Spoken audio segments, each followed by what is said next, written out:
महानगरपालिकेच्या बुरडगाव येथे कचरा डेपोतील प्रकल्पाजवळ शुक्रवारी पहाटे शॉर्ट सर्किट झाल्यामुळे आग लागली आहे।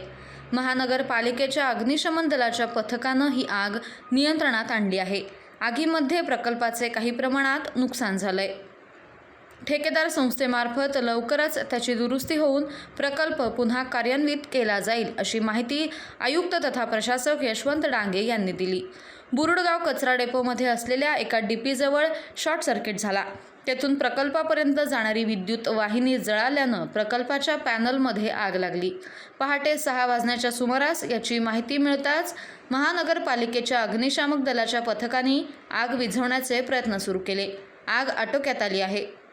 या आगीत प्रकल्पातील मशीनच्या काही पार्टचं नुकसान झालंय, त्याची दुरुस्ती केली जाणार आहे।